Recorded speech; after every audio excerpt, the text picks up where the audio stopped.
كنافة انا ما خدتش، وبقالي ساعتين في الشارع قضيت عصير وما كلتش. فين صاحبك طاهر يحكي لنا شوية حوارات؟ مش شايفه ظاهر وفي البوتاجاز عالشربات.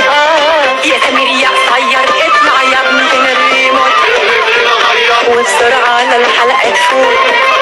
ميزة تماسي ميزة تماسي، انا جاي ماشي ومفيش تكاسي. هو علي فين من بدري؟ كل عصومة يسوق يجري. وشوف جارك يا اجري ولا مش جاري. كل سنة وانتم طيبين يا رب، ورمضان كريم عليكم.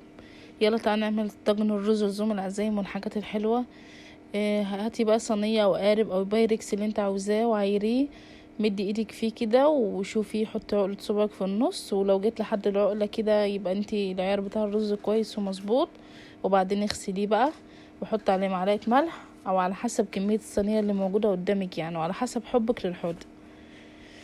وبعدين يكون معاكي قشطة او وشي لبن، ومعاكي لبن. وممكن تستغني عن موضوع القشطة ده، ممكن تجيبي علبة زبادي تحطيها على الرز. دي كان قشطة وشي لبن كانت عندي. وممكن تجيبي الكريمة اللباني اللي يريحك فيها حطيه، اللي يريحك منهم حطيها، والمتوفر عندك فيهم حطيها. وهاتي لبن، مش لازم يبقى مغلي يعني. اهم حاجة في كل ده ان انت تبقى مولعة الفرن من فوق ومن تحت، ولو عندك شغال من تحت لوحده ومن فوق لوحده يبقى تولعي من فوق يسخن من فوق الاول لحد ما ياخد وش، وبعدين تدفع عليه وتشغل الارضيه عادي جدا يعني. حطي طبعا، ده كان كيلو، ودي صينيه بتاخد تقريبا كيلو وربع رز. وبعدين قلبيه وشوفوا الحدق بتاعه، وزودي ميه بقى ما تقلقيش. كملي الصينيه ميه كده، واهم حاجه يكون العيار مظبوط. انا حطيت معلقه قشطه عشان كان عندي، وبعدين انا مولعه الفرن بتاعي بيولع من فوق ومن تحت، فولعته وحطيت كده الايه صينيه الرز. ما شاء الله الفرن كان حامي فعملت معايا بسرعه. بصوا النتيجه، ده كده كان بعدها تقريبا ما كملش 15 دقايق بالظبط. ما شاء الله عليها. سبتها برضو شويه كمان لحد ما ختمت بالشكل ده كده، وبعدين بقى هديت الارضيه وسبتها مع نفسها لحد ما اللبن اللي فيها نشف.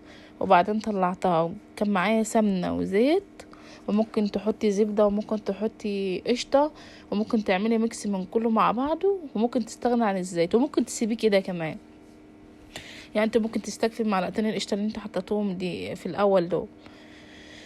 حطيت بقى معلقتين سمنه وزبده كده بلدي، واهم حاجه معلقتين الزيت. انا بحب، مش عاوزه تحطي براحتك، بس انا بحب احط معلقتين زيت، بيخلي الرز بيلمع ومفرفر كده وزي الفل. معلقتين 3 كده مش كتير يعني. بصوا، دي الصينيه الاساسيه بتاعت المصريين في كل حته، في كل العزايم يعني. ودخلتها الفرن كمان بتاع 10 دقايق. بصوا بقى، ختم واصفر وبقى لونه زي الفل. والله هو في الحقيقه كمان احلى من كده. كده كان نشف بقى كده في بعضه، وكان كل اللبن اللي فيه وشرب السمنه بتاعته زي الفل. وانت بتعمليه بالمعلقه بقى، نسيت اقولك، لو لقيتي المعلقه الناشفه معاكي كده زودي حبه ميه بساط مع السمنه، وحطي بقى في الفرن وسيبيه كده مع نفسه، هيستوى معاكي وهينفش وهيبقى زي الفل. بصوا الرز بتاعي من جوه مفرفر ولامع وجميل ازاي. بصي اصلا الرز ده يتاكل لوحده كده، ولا تشغلي دماغك ولا تكليب اي حاجه تاني. اعملي جنب اي صواني اي بريمه انت عاوزاها. وده كان الفيديو بتاعي، لايك وشير وسبسكرايب، والسلام عليكم ورحمه الله وبركاته.